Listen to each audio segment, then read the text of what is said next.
sa shqetësues e sheh ti sot në Ballkan nacionalizmi? Shumë shqetësuese. Unë mendoj që nacionalizmi në Ballkan tash është më i madh sa që ka qenë në vitet 90-ta. Po të kishe përballë kryeministin Rama, do i bëj edhe një pyetje tani, çfarë do i thoje për këtë letër? Me kryeministin Rama do të ishte shumë më lehtë se me presidentin Vučić, për shkak se Rama ballafaqohet me një BE e cila është shumë pozitivisht ka qasje shumë pozitive ndaj antarësimit të Shqipërisë. Po Vučić çfarë pyetje do i bëje po ta kishe përballë? A Vučićit do i bëja pyetje, sa mirë po ju shkon biseda me Ramën, pse i me kurrë e keni atë vështirë që takoni në Bruksel. Duket si kjo ide, paktën me sa kam biseduar unë dhe kam kuptuar unë, ka qenë si pasojë dorëzimit përpara faktit se për të arritur të mundurën, është më mirë të arrihet e mundura se të besohet tek e pamundura. Ti si e pe këtë lëvizje? Jam befasuar për shkak se Ballkani Perëndimor ka qenë pjesë një pikë proceseve më të ndërlikuara, më të thella, më të thorough, më thellësishme të integrimit në BE. Ky vullnet i rigjetur së fundmi nga disa vende anëtare të rëndësishme në Bashkimin Evropian për t'i ofruar Ukrainës antarësimin, i ka vënë në lëvizje liderët e Ballkanit për të thënë që prit se ne mbase ju nuk keni gati, apo nuk e shet të parë të shkëputur nga Ukraina. Ajo që kom pas një përparësi të madhe të vendeve Ballkanit Perëndimor është fakti që ne kemi ekspertizë jashtëzakonshme për antarësim. Bindjemi ka qenë që Ballkani Perëndimor fakt mund të faktorizohet në mënyrë të re në këtë situatë në Ukrainë, nëse ekspertët themi të Ballkanit Perëndimor të shfrytëzohen për integrimin e Ukrainës. Është absurde që të flitet për Kosovën si pjesë e Serbisë, ndërsa në Serbi kjo është realitet, i cili përforcohet çdo ditë. Edi Rama ishte në Board of Peace në Washington kur firmosi me Donald Trump dhe në fjalimin e tij për 4 minutash pjesë më të madhe ja dedikoi kërkesës që ai bëri Trump për të ndihmuar për të bërë diçka për gjykatën speciale pas pretensës prokurorisë për liderët e UÇK-s nga 45 vite burg. Si peti atë lëvizja, ka vërtet diçka që mund të bëjë Shtetet Bashkuara të Amerikës, në këtë rast Donald Trump? As pyetja e presidentës, as qeverisë të ardhshme, nuk është më delikate se pyetja e gjykatës, dhomave të socializuara të gjykatës në Haag. Why do the Albanians always have to be the ones being more honest than the Pope? Gjithë tjerët i gjykoni për çdo krim të mundsh, nuk i gjykoni për krimet e mëdha, ndërsa të shqiptarët do ta paguajnë çmimin më të madh se gjithë të tjerët.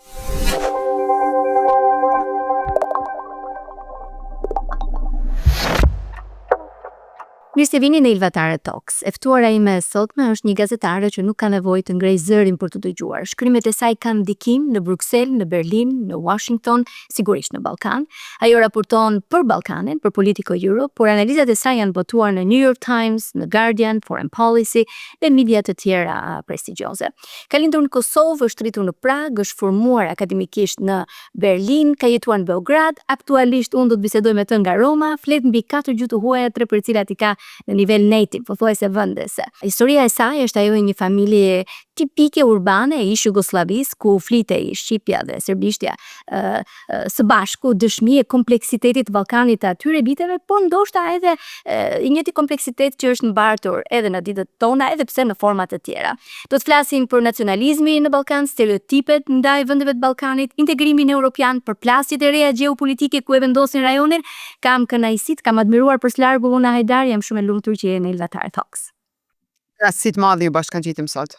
Una, kur bota duket se po futet në një epokë të re rivalitetesh gjeopolitike, 4 vite nga pushtimi i Ukrainës, nga Rusia, tensionet e reja, sulmet në Iran, një rend i ri ndërkombëtar që në një farë mënyrë po tentohet të rishkruhet, të ravizohet, marrëdhëniet transatlantike po testohen fuqishëm. Në këtë kontekst, Ballkani vetet një rajon i papërfunduar politikisht dhe strategjikisht, me shumë shqetësimeve, sidomos për sigurinë. Një letër e shkruar e firmosur nga kryeministri i Shqipërisë dhe presidenti i Serbisë i kanë propozuar Bashkimit Evropian, pikërisht në këtë kontekst politik që unë përmenda, një qasje të re ndaj zgjerimit, integrim të vendeve të Ballkanit në single market, pra në tregun e përbashkët evropian dhe në hapësirën Schengen. Pa insistuar në formalitetet e antarësimit që do të ishte vetoja, komisioneri, prani në Parlamentin Evropian e kështu me radhë. Duket si kjo ide, paktën me sa kam biseduar unë dhe kam kuptuar unë, ka qenë si pasojë dorëzimit përpara faktit se për të arritur të mundurën, është më mirë të arrihet e mundura se të besohet tek e pamundura.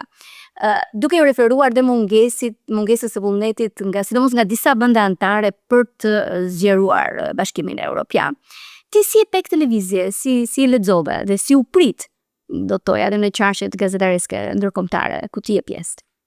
Jam befasuar shumë faktikisht Ilva nga kjo letër për shkak se vendet e Ballkanit Perëndimor, siç e dini edhe ti dhe e din gjithë miqtë tanë ekspertë me të cilët flasim flasim rregullisht për këtë temë, jam befasuar për shkak se Ballkani Perëndimor ka qenë pjesë një proceseve më të ndërlikuara, më të thella, më të thorough, më thellësishme të integrimit në BE, për shkak se pas integrimit bum të Polonisë, vendeve të Ish-Paktit, Varshavës si dhe Bullgarisë dhe Rumunisë, BE ka patur këtë qasje që integrimin me Ballkanin Perëndimor ta bëjë në mënyrë më ndryshe, do të thonë ta bëj ta bëj aq të ndërlikuar, po edhe të gjithëpërfshirës, që në momentin kur të hyjnë këto vende që t'jenë fiks të përgatitura për anëtarësim. Andaj kem befason, e dim gjithë që Bullgaria sot e kësaj dite është një vend anëtar i cili shkakton shumë probleme, qifroja aty vjen përmendet gjithashtu, dhe ajo me të cilën njerëzit, liderët ballkanik kanë pranuar që të ballafaqohen në domethënë mas takimit Sjanikut 2004 dhe kështu me radhë, është që okej, ne do e bëjmë ndryshe, do e bëjmë më mirë se askush në historinë e BE-s. Dhe tash në këtë moment që të tërhiqim nga kjo pozitë e anëtarësisë të plotë, për mua është janë dy gjëra aty. Është një dorëzim para forcave ndoshta të djathta radikale në BE, të cilat nuk e dëshirojnë asnjë formë të zgjerimit, dhe e dyta është një dorëzim para faktit se po, është vërtet BE-ja në moment është e dekoncentruar sidomos me anëtarësimin e Ukrainës dhe me përfshirjen e saj në krizën e Lindjes Mesme. Edhe unë personalisht, domethënë se kam drejt për qasje private, nuk pajtona me këtë qasje. A mendon se pikërisht ky vullnet i rigjetur së fundmi nga disa vende anëtare të rëndësishme në Bashkimin Evropian për t'i ofruar Ukrainës anëtarësimin i ka vënë në lëvizje liderët e Ballkanit për të thënë që prit se ne mbase ju nuk jeni gati, apo nuk e shet të parë të shkëputur nga Ukraina? Unë bindja ime është se kur ka nisur kriza në Ukrainë, jo vetëm kjo, domethënë invazionit plot 2022, po edhe 2004, atë kohë fakt kam jetu në Ukrainë, kam qenë përfshirë në raportimin prej Ukrainës, ajo që kom pas një përparësi të madhe të vendeve Ballkanit Perëndimor është fakti që ne kemi ekspertizë jashtëzakonshme për anëtarësim. Procesin e anëtarësimit nuk e njeh Gjermania, nuk e njeh Italia, nuk i kujtohet procesi i anëtarësimit, faktikisht nuk kanë kaluar asnjëherë nëpërmjet kësaj procedure që e kalojnë. Ka qenë ndryshëm, besoj, edhe anëtarësimi i fundit i Kroacisë në 2013 ka qenë ndryshëm nga anëtarësimi i tanishëm, sepse ne kemi kaluar në faza të tjera që vendet tashmë anëtare nuk e kanë përjetuar. Kështu që e drejtë kjo që thuat, që nuk i mbaj mend se edhe unë bindja ime ka qenë që Ballkani Perëndimor fakt mund të faktorizohet në mënyrë të re në këtë situatën në Ukrainë, nëse ekspertët themi të Ballkanit Perëndimor të shfrytëzohen për integrimin e Ukrainës. Andaj, po më befason kjo, po siç është shpesh situata me këto tekstet apo opinions editoriale që shkruan nga liderët tonë ballkanik, ajo vjen sigurisht nga një pozitë në cilën që arjedh nga presioni me cilin ata ballafaqohen në Bruksel, ku ka një apati të ashtu quhetër ndaj një fatigë ndaj zgjerimit, lodhje me zgjerimin e Ballkanit Perëndimor, i cili po zgjatet aq shumë vite. A ishte kjo përgjigje e duhur? Ti e the mendimin tënd që nuk pajtohesh me të. Po të kishe përballë kryeministin Rama, do i bëj edhe një pyetje tani, çfarë do i thoje për këtë letër? Me kryeministin Rama do të ishte shumë më lehtë se me presidentin Vučić, për shkak se Rama ballafaqohet me një BE e cila është shumë pozitivisht, ka qasje shumë pozitive ndaj anëtarësimit të Shqipërisë. Nuk ka ditëve të fundit faktikisht po isha edhe tek Nenpojt, ka disa intervista me leadershipin malazez, ku po Brukseli nuk është edhe aq interesuar nuk fokusohet në anëtarësimin e Malizi. Malizi, Bosnia, këto vende që kanë qenë Bosnia në fakt e ka fitu statusin para pak vitesh, po këto vende që janë afruar statusit të anëtarit, janë shumë më pak pjesë e debateve në Bruksel. Brukseli tash fokus kryesor ka Shqipërinë. Për shkak të zhvillimeve marrëmendse në Shqipëri, për shkak të marrëdhënies që lidership shqiptar po e mban me Brukselin. Andaj për mu fakt ky oped më shumë i ka konvenu ose i ka konvenu më shumë Vučićit, i cili ndodh në pozitën e lideri të jo aq të favorizuar në Bruksel, protestat tash 2 vjeçare, gati 2 vjeçare në Shqipëri, si dhe ngjarjet e ndryshme në vend, po e bëjnë Vučićin më pak alat të Brukselit sa që ka qenë, ta themi, para 3-4 vjetëve. Duke menduar dhe ndikimin që ka Rusia në vendin e tij, edhe në sondazhe apo në jetën politike, kishte pak, po Vučić çfarë pyetje do i bëje po ta kishe përballë? A Vučićit do i bëja pyetje, sa mirë po ju shkon biseda me Ramën, pse i me kurte keni atë vështirë që takoni në Bruksel? Për shkak se shpesh herë Vučić, presidenti Vučić po e shes si vështirësi të madhe komunikimin me Kurtin për shkak të temave nacionale, temave të kombësisë, të kështu me radhë, ndërsa Rama po i ka gati se domethënë i flet temat gati se të ngjashme, same talking points i ka me Kurtin në Bruksel dhe në Perëndim, po Rama nuk i pengon ndërsa me Kurtin. Edhe kjo nuk është asnjë mënyrë përkrahje Kurtit, kur i ka bërë shumë gabime, ndoshta mikin e fundit në mënyrë si është qas në krizën postzgjedhore në Kosovë, po kur duhet për leadershipin serb gjithmonë ka qenë shumë më lehtë që të komunikoj me Tiranën se sa me Prishtinën. Interesante kjo analiza. Diti një arsye pse kjo? Për shkak të leadershipit vetëm, për shkak të personave apo për shkak të gjithë nga sentimenti ndaj Shqipërisë? Është sentimenti ndaj Kosovës. Në Serbi Kosova trajtohet sa të që është absurde për cilin do person që jeton Perëndim ose analizon situatat gjeopolitike në Evropë dhe në Evropë lindore, është absurde që të flitet për Kosovën si pjesë Serbisë, ndërsa në Serbi kjo është realitet, i cili përforcohet çdo ditë. Prej raportim ditarit lajmeve, çdo ditë kur paraqitet prognoza, kjo është një shaka që përmendet shpesh në Prishtinë, po prognoza kur paraqitet e lajmeve ose e motit në mbrëmje që nuk përfshihet Kosova si pjesë e territorit të Serbisë. Andaj për Vučićin është shumë vështirë që ta ketë ndonjë bisedë të hapur apo edhe kështu të disponuar mirë ose pozitive me Kurtin se sa që ka këtë mundësi me Ramën. Meqense jemi tek Prishtina, edhe aty prognoza politike ishte e papritur për ty apo e prisi që do shkonim në këtë ngërç të ri institucional? Pas vendimit të gjykatës kushtetuese. Po, nuk ka qenë e papritur.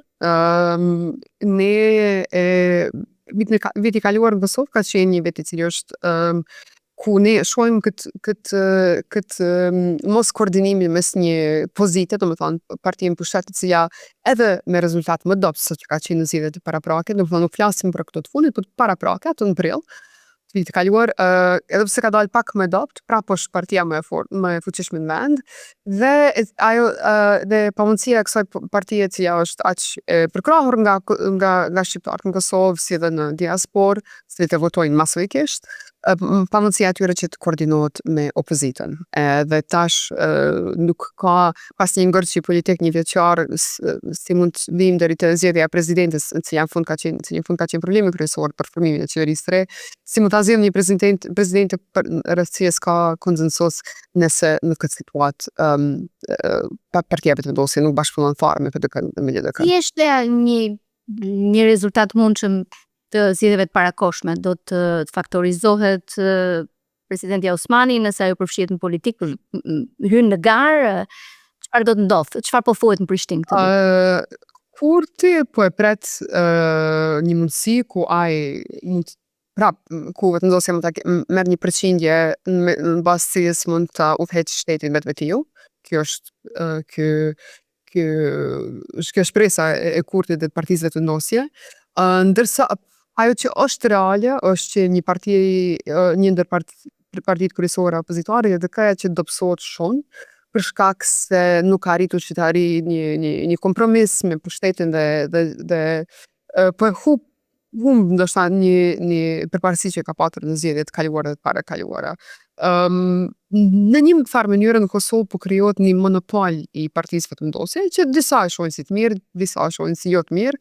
po edhe çdo qeveri e ardhshme në Kosovë duhet bashkëpunoj në një formë me vetëvendosjen. Tash as vetëvendosja nuk është e lehtë për bashkëpunim, po as partitë opozitare nuk janë të inkinuar shumë që të bashkëpunojnë me vetëvendosjen.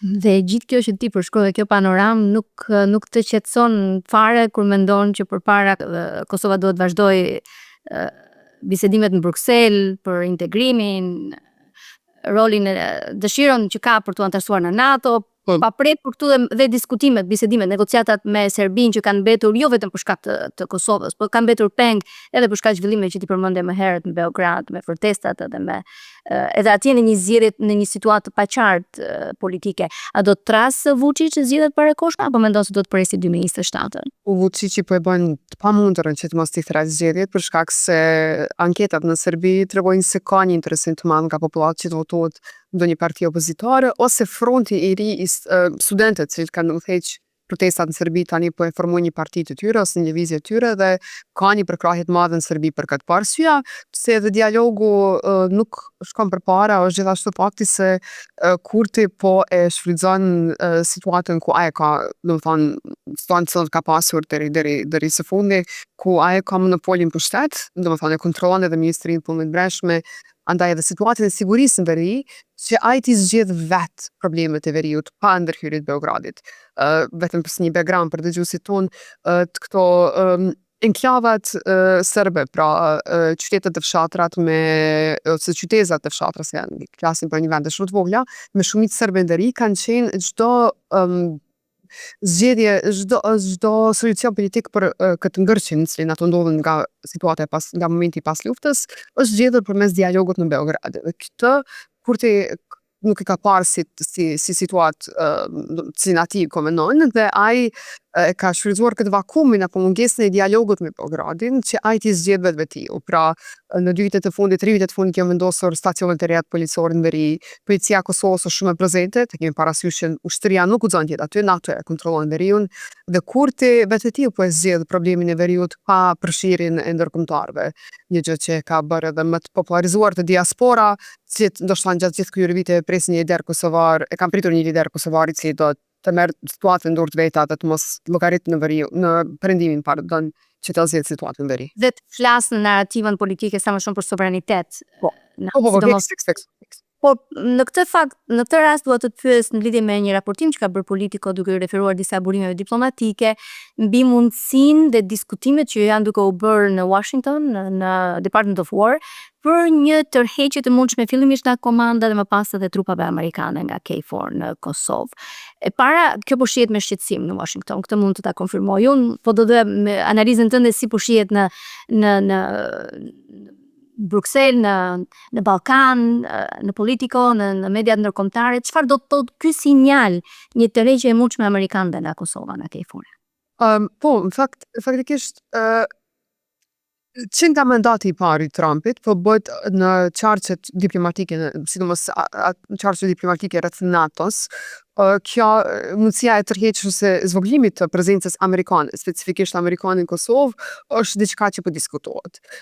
Kjo është për shkak se SBA-t kanë interesim pak më, do të thonë Shtetet e Bashkuara kanë më pak interesim në involvimin direkt në Kosovë, siç ka qenë situata në periudhën më njëherë pas intervenimit të NATO-s në vitin 1999, dhe ata e kërkojnë nga evropianët që ata të marrin një rol më aktiv në sigurimin e kufive të Kosovës, për shkak se NATO, sipas rezolutës Këshillit të Sigurimit të Kombeve Bashkuara, është ende përgjegjës për sigurinë ajrore dhe tokësore të Kosovës, që të ndaloj ndonjë përpjekje nga ana e Serbisë që të rimarrë territorin e Kosovës mas 99-s. Dhe ata kanë kërkuar, pohimi gjithmonë ka qenë edhe nga ata që kanë patur dëshirë që t'jenë një polimuar Kosovë, pohimi ka qenë gjithmonë që BE-ja du ta marrë një rol më decisiv në këtë situatë. Trumpi me shpërqendrimin që ka bo sidomos tek Ukraina, po edhe linja e mesme, domethënë përpamja ime nga bisedat që i kam patur, po edhe nga ajo që është raportuar publikisht, është që leadershipi amerikan, domethënë pozitat më të larta që mirën me situata siç është Venezuela, momentalisht Irani, Ukraina e kështu me radhë, ata nuk kanë shumë pak interesim që ketë një evoluim edhe investim aq të madh në Kosovë. Ndërsa ata kori diplomatik I cili me vite ndoshta mirët me Kosovën edhe Ballkanin, domethënë kori diplomatik I cili 30 vite I ka kaluar me domethënë të involuar Kosovën, Ballkan Perëndimor që nga luftrat në Ballkan, ata e shohin si shumë shqetësuese për shkak se kur Shtetet Bashkuara të Amerikës kanë qenë involuara në Ballkan, Ballkani ka fol me një gjë, me një qëndrim, me një zë, me një qëndrim. Ndërsa kur ka shumë vende që inkuadrohen aty, atëherë nuk dihet se a do të ketë kontinuitet ashtu si I kërkohet situatës, se nëse kështu ashtu trupat në Kosovë janë kombinuara, nuk janë vetëm amerikane, gjithmonë kanë qenë. Po leadershipin këtë in spirit ka qenë gjithmonë të udhëhequr nga SBA-t. Nga Amerikanë. Ka qenë një lloj garancie shtuar, do të thoya, gjithmonë fakti që amerikanët janë aty. Apo bëhen gati, apo bëhen skenar nga Bashkimi Evropian në rast se ndodh kjo, që si do ta marrin përsipër sigurinë? Se nuk është vetëm siguria e Kosovës, mendoj që gjithë Ballkani është rrezikuar. Që nga krizat e para, domethënë pak më të shtuara mes Serbisë dhe Kosovës si ka planë që 2-3 vjet, është krijuar si një grup I kontaktit mes Italisë, Gjermanisë, Francës edhe nuk ka qenë Belgjika. Po janë këto vende që janë direkt involvuara në SBA-t marrin pjesë në këtë grup të kontaktit, po së fundi më pak. Përmend Italinë dhe Gjermaninë posaçërisht për shkak se bazat italiane të NATO-s domethënë bazat të NATO-s në Itali janë ata të cilët janë overflow force, janë ata që bazat e reagimit shpejt në rast të ndonjë eskalimi në Kosovë. Dhe ata gjithmonë kanë qenë të vetëdijshëm për faktin se çka do të ndodh, Italia do të jetë prezente në Kosovë që të reagojë shpejt. Dhe kjo ka ndodhur gjatë krizës së shkurtër në veri që kemi patur pas gjetjes së kryetarëve të kuvendit, nuk e di ndëgjuesit të ju për këtë, po ata Ky podcast në fakt I flet shqiptarëve në diasporë, dhe siç mendja ata janë shumë të informuar çfarë ndodh në Kosovë. Kërkoj falje për shpjegimin shtesë. Fakti është që bazat italiane sidomos dhe prezenca gjermane NATO-s në Kosovë, NATO-s dhe Francës. Franca, që ka qenë ndoshta edhe Macroni mandatin e parë ka qenë pak më indiferent ndaj Ballkanit. Ai viteve të fundit angazhohet më shumë. Bie dhe largon tash ka marrëdhënie pak më të ftoftë, më të larg nga Vučići, se në fillim Macroni dhe Vučići kanë patur një aleancë shumë të afërt dhe tash ndryshon kjo. Vitet fundit shohim një ndryshim të qartë në këtë situatë. Edhe këto baza janë të vëdishme që kriza në Ukrainë NATO nuk mund të qenë prezente direkt në terren. Kriza vetme ku mund të inkuadrohen trupat e NATO si dhe trupat e BE-s, domethënë Kosovë kemi edhe trupat policore të BE-s, sa nuk janë të nivelit domethënë të sigurimit ajror ashtu si ka NATO-ja, po trupat policore ose ekipet policore të BE-s janë ata gjithashtu pjesë e reagimit të metodës së reagimit parës në rast të ndonjë eskalimi në veri apo ndonjë vend tjetër në Kosovë. Una nuk e di nëse bashkohesh ti me perceptimin se një largim apo tërheqje është ende në diskutim, nuk duam ngrem alarmet pa nevojshme, por një lëvizje e tillë do të mund të krijonte hapësirë për më shumë destabilitet, sidomos nga forcat e tjera që janë aty prezente dhe që kanë ndikim si në Serbi, në Bosnjë apo edhe në Kosovë, edhe në vendet tjera të Ballkanit. A e sheh ti këtë rrezik? A do të ishte kjo një hap që do ta nxiste edhe më shumë destabilitetin nga këto forca që unë mendoj? Po të ishte ky mandati I parë I Trumpit, ndodhë në këtë mandat tërheqja e plotë të trupave amerikane, do të ishte pak do bavaqoshëm me një krizë më të madhe, një befasi më të madhe, tash jo. Ka shumë mekanizma të ndryshëm, kemi parasysh që në Kosovë ende deri sot ekzistojnë zonat NATO është I ndarë në zonat të influencës, domethënë zona franceze, zvicerane, kështu me radhë, gjermane, dhe tashmë këto forca tjera vetë se kanë contingency measures, kanë plane në rast të tërheqjes së plotë. Nuk them se është e mirë tërheqja e plotë, se prezenca amerikane nëse edhe kur nuk është konkrete, është ajo e cila I lidh gjithë tjerat. They're the connectors. I shtyn të tjerë që të veprojnë në mënyrën se si duhet, dhe gjithsesi se do vret mungesa e forcave amerikane, po të shohim se si do të zhvillohet. Ka një prezencë tjetër të fortë ushtarake, është EUFOR Althea në Bosnjë. Bosnja, kur diskutohet këtu në Washington, të paktën është si një nga pikat e nxehta të pasigurisë në Ballkan. Ka shumë debate, sidomos pas heqjes së sanksioneve ndaj Milorad Dodik, si janë lexuar në Politico dhe në raportimet e tua kjo lëvizje nga Washingtoni për Dodik, i cili ka retorikën e tij për shkëputje të Republikës Srpske edhe pas heqjes sanksioneve. Bosnia ka pak situata më ndryshme nga Kosova. Do të thonë Kosova e ka rezolutën e Kombeve të Bashkuara që e mbron ku NATO ka obligim ta mbrojë. Derisa ajo rezolutë është aktive. Nuk është përfundimisht nuk është e rëndësishme ajo në trupat e Rumanisë, ajo në Bullgarisë, ajo të Malit Zi, ajo të Kroacisë, a kujdo. Do ketë trupa në Kosovë që do ta mbrojnë kufirin e Kosovës dhe hapësirën ajrore nga sulmet serbe. Bosnia e ka ndryshe situatën. Bosnia nuk e ka këtë mbrojtje të NATO-s, por në anën tjetër Bosnia ka drejt ta ketë ushtrinë e vet. Në Bosnjë problemi kryesor është që nuk mund të bëhet një lëvizje radikale nga ana e BE-s ose e NATO-s që të intervenohet në raste kur Dodiku eskalon, për shkak se ushtria e Bosnjës e ka suverenitetin e vet. Ajo reagon, është first reaction force. Por, në anën tjetër, ushtria është ndarë në bazë etnike, siç është ndarë në Bosnja, dhe shumë shpesh Dodiku është munduar që të kontrollojë ushtrinë, ndëkimin e ushtrisë të Bosnjës, domethënë Bosnia e Hercegovinës në Republika Srpska në entitetin që ajo kontrollon. Këto janë pak nuanca të ndryshme. Kosovës për shembull nuk i lejohet që ta ketë ushtrinë e vet, ta mbrojë territorin e vet me ushtri, ka forca sigurisë, por nuk janë ushtri, nuk kanë suverenitet plot ndaj në territorin e ri, ndërsa Bosnia e ka suverenitetin e plot mbi territorin e saj, po ajo ajo cënohet tani nga ndikimet e Dodikut. Ajo që është shumë e mirë është fakti që Dodikut i është ndaluar veprimi politik në bazë një vendimi gjyqësor të vitit kaluar. Do të thonë përfshirja në politikë, përfshirja në parti politike, do të thonë edhe vetëm si antar një partie politike, gjë që ka ngushtuar shumë hapësirën e lëvizjes. Po për Dodikut nuk pritet që ti përmbahet ligjeve shumë ose vendimeve gjyqësore, siç edhe nuk e ka bërë në kaluarën, dhe andaj aty mund të krisë mund të dalë një krizë e papritur. A buri një precedent të ri fakti që ju hoqën sanksionet nga Shtetet e Bashkuara të Amerikës? Heqja e sanksioneve është sigurisht rezultati i lobimit individual. Është një fakt i mirënjohur që Shteteve të Bashkuara të Amerikës në raport me sigurinë në Bosnjë dhe në Ballkan, apo ishte një përfitimi drejt për drejt që Dodik e mori për shkak të lobimit? Si e gjykon? Vetëm për shkak të lobimit. Do të thonë antarët State Department që e njohin shumë mirë Bosnjën e shohin ta si një mangësi të madhe, por në anën tjetër ka si në asnjë pushtet nuk është monolit në asnjë vend. Domethënë as pushteti as administrata e presidentit Trump, si dhe administratat në Ballkan nuk janë monolite. Aty kanë ndikime të ndryshme që mund të ndryshojnë nuanca të vogla. Te Dodiku ka qenë aty kryesore për shkak të jo vetëm të aseteve të tij, por Dodiku nuk pritet që ai do të udhtojë larg, ketë investime në SBA, siç ka domethënë këto gjërat që i kufizojnë sanksionet, po kryesorja ka qenë që dy fëmijët e tij, që janë pronarët dhe e udhëheqin kompanitë e mëdha me të cilat ushtron pushtet në Republika Srpska Dodiku, që këta fëmijët e tij që të kenë drejtën ta udhtojnë në SBA dhe vende të tjera. Domethënë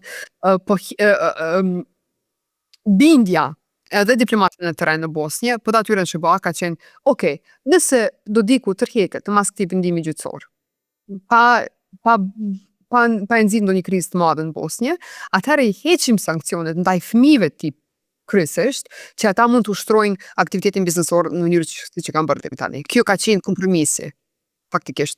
Gjithë në Ballkan nuk ikin asnjëherë, janë gjithmonë edhe kur janë. Unë nuk di ç'të pyes më parë, po na kalon koha, por I'm enjoying it çdo moment, kështu që do vazhdoj edhe pak me pyetje.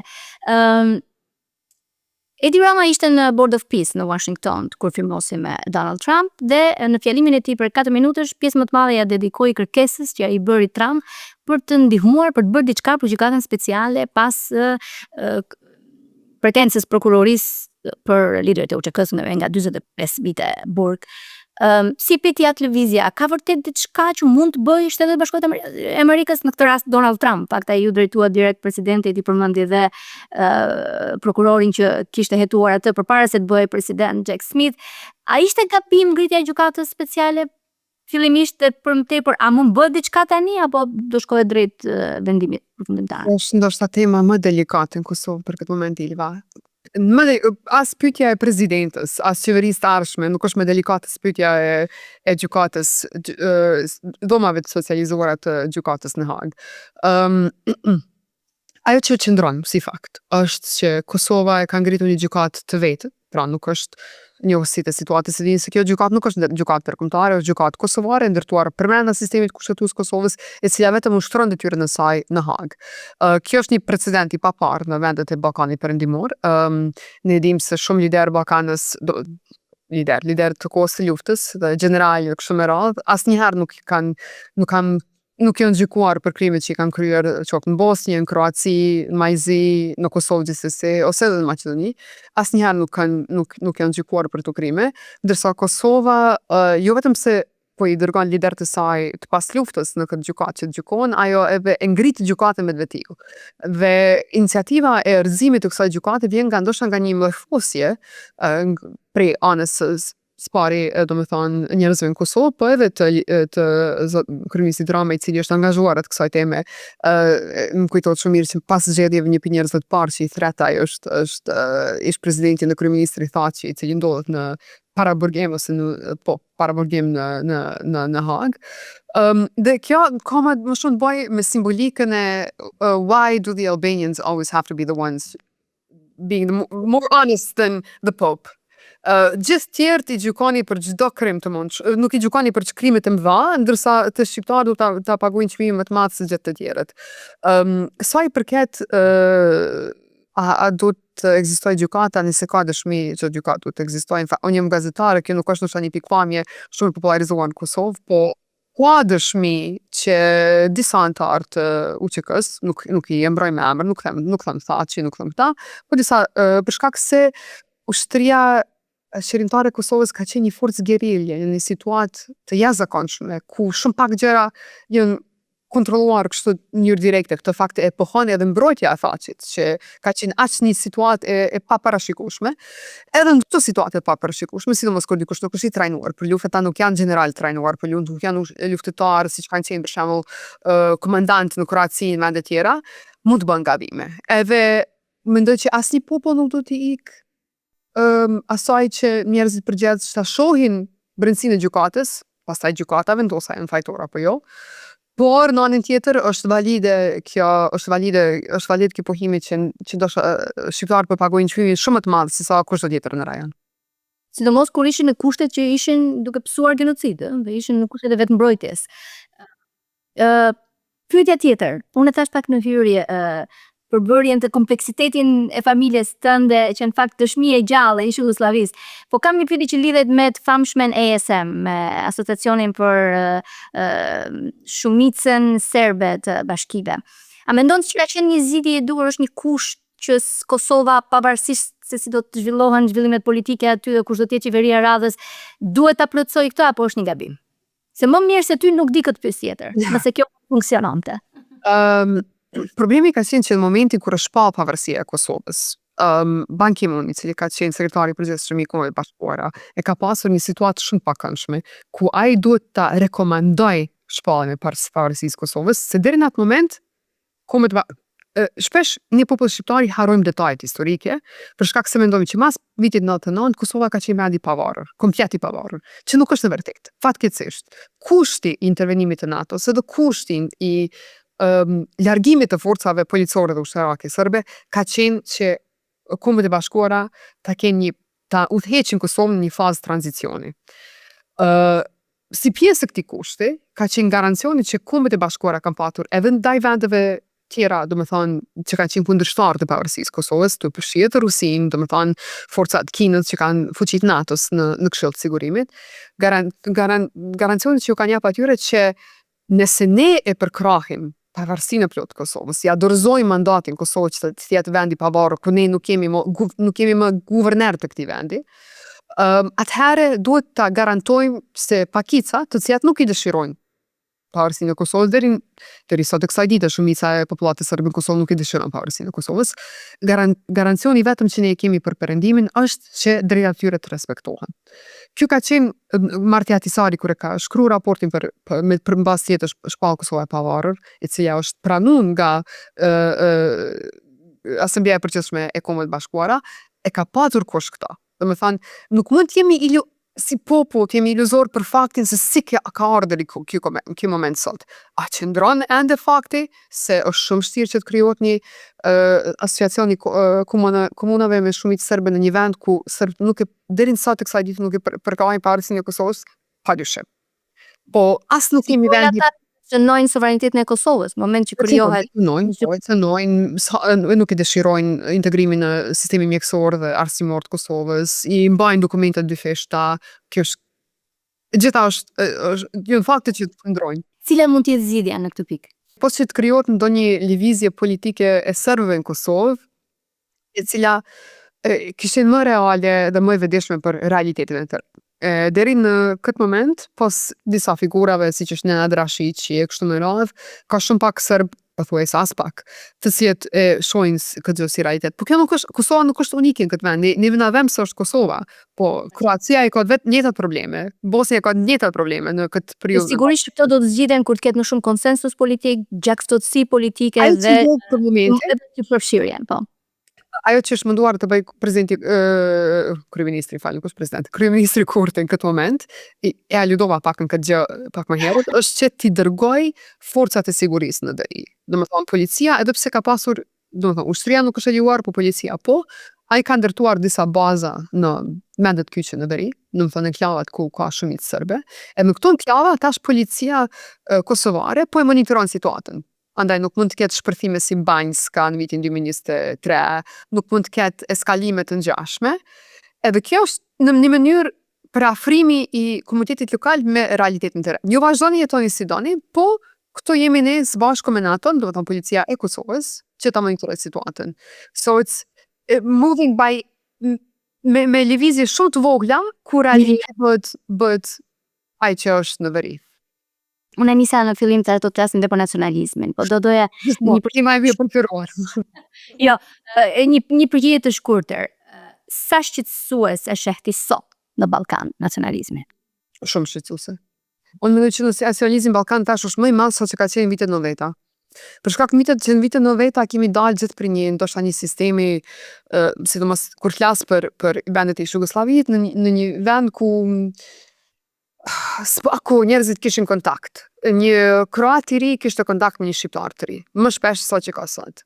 Ndërsa tash jemi gjithë izoluar në vendet tona me shumicë kombëtare dhe nuk i shohim as pak perspektivën e një vendi tjetër. Unë si thash, si shembulli i Veriut. Shqiptarët Kosovës ju dam me drejt, shumë fakti që Veriu është i pa integruar. Po Kroacia i ka atë njëjtat probleme. Ka rajone në Kroaci ku në shkollat në gjuhën serbe përdoret vetëm alfabeti cirilik, domethënë ai i gjuhës serbe, dhe cilin kroat nuk mund ta lexojnë. Andaj ka këto nuanca të cilat ende nuk janë zgjidhura në shumë vende tjera. Të mos flasim për Ukrainën, që ka shumë probleme të ngjashme. A do të thotë integrimi në Bashkimin Evropian një zgjidhje, një hap drejt uljes toneve të nacionalizmit në Ballkan? Po, për shkak se mendoj që një popull, integrimi në fuqinë punëtore evropiane, edhe mbrojtja që japin kombinatat ndryshme të BE-s, është një gjatë që të jap mundësinë çdo individi në vendet e Ballkanit Perëndimor që të luftojë për vetveten në mënyrën për të cilën ka pamundur për momentin. Një shembull shkurtër. Sot kur regjistron biznes në Shqipëri, në Kosovë, është shumë më vështirë, duhet të kalosh birokracinë lokale, shumë peripetit ndryshme të cilat ti nuk do i kesh, sidomos tash me iniciativat e reja BE, ku ti mundesh brenda 24 orë me regjistru një biznes. Nuk mund të vinë ndonjë lideri lokal, domethënë biznesmeni lokal që ta cënoj ty vendin ose biznesin në mënyrë të njëjtë si ajo bëhet sot. Këtu ndodh liri individuale, që e futësojnë individin, që të mos menoj ka nacionalizm. Nacionalizmi ndodh tek populli i cili është i shtypur, populli i cili është mendon se nuk i ka mundësit limituara të vetë shprehjes, të vetë avancimit, atëherë duhet të kënaqet me nacionalizmin, identitetin kombëtar si vetë një gjë që e plotson jetë, dhe në një vend ku nuk ka, në një situatë ku nuk ka kontakt me vende tjera. Unë gëzohem shqiptarët jemi si popull që udhtojmë shumë dhe shohim botën, nuk jemi të izoluar mentalisht në atë mënyrë, po do të jetë shumë ndryshe kur shqiptarët do të jenë barabartë. Nuk vjen ti në Itali si punëtor, vjen si i barabartë. ti në Itali, si qytetari beje, si ke drejtat barabarta. Edhe kjo është një diçka që atëherë të largon nga nacionalizmi. Nuk flasim për patriotizëm, duke jemi gjithë krenar, ato Dua Lipën, me Mira Muratin. Bëjmë dallimin me Po. qartësi, edhe kthjellësi. Una, cili është stereotipi më i padrejtë që ti ke vëretur në redaksit ndërkombëtare ku ti ke punuar, ndaj Ballkanit, Ballkanat në përgjithësi, dhe stereotipi që deri diku na shkon, na rri. Jemi vërtet ashtu. Këtë pyetje isha përgjigj ndryshe para 10 vjetës, se ka shumë stereotipe. Domethënë, gazetari ndërkombëtar nuk ka të ndërlidhur me nacionalizëm. Gazetari ndërkombëtar nuk ka komb, nuk ka nacionalitet. Domethënë, ti nuk shkon kur të raporton për Ukrainën si gazetar amerikan, në situatë ideale, nuk them se gjithë janë aq profesionist, po në situatë ideale si gjerman ose si polak ose si amerikan, kur të raporton në Poloni, ti raporton si gazetar, jo si përfaqësues i kombit tënd. Ndërsa ne kemi pak këtë tendencë që shkojmë kur të raportojmë dikon, kjo lidhet shumë me mundin. Nuk them se nuk do të ketë pika ndërlidhëse, po pika fillestare u ketë që ti je një si kronik ti aty që vetëm të paraqesh situatën ashtu si është. Kjo dallon shumë. Kjo është një mangësi e madhe te gazetaria. Domethënë, shqiptarët që janë punojnë në redaksi ndërkombëtare. Por, në ndërkohë, më kanë hapur edhe shumë horizonte, kam punuar me redaksinë në Lindjet Mesme, në Afrikë Veriore edhe redaksinë ndryshme dhe SBA. Unë shoh që ata kanë shumë tendenca të vetë favorizimit. Andaj besoj që është paragjykimi i cili ndoshta ka mbetë edhe pa bazë.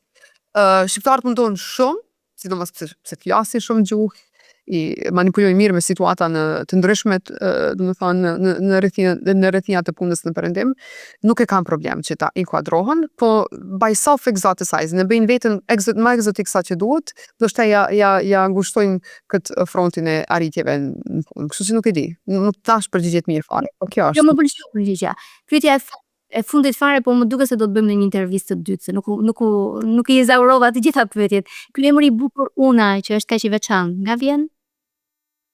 Po Una është përpjekje prindët mi që të ma gjej një emër fiks ndërkombëtar, i cili do të inkuadrojë, edhe pse unë nuk mendoj që ja kanë arritur qëllimit, se në Itali është pak i çuditshëm në disa vende tjera gjithashtu.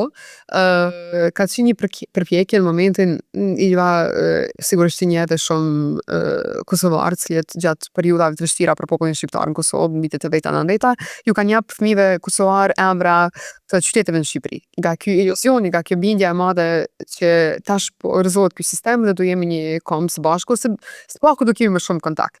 Andaj në momenti kur gjitha shoqet e mia, së bashkëpunëtorët e mia quheshin Vlora, Saranda, kështu me radhë, ose djemt Butrinte, Berate, kështu me radhë, unë vendosin të munduan që me jap një emër i cili dallohet pak më shumë, dhe kjo është faktikisht emri mas një lumi të lashtë, i lirë, sipas tregimeve tyre, i cili ndodhet ose formon kufini natyror mes Kroacisë dhe Bosnjës, dhe unë faktikisht një gjyshe nga ana e babit më vjen nga ky rajoni i Bosnjës edhe.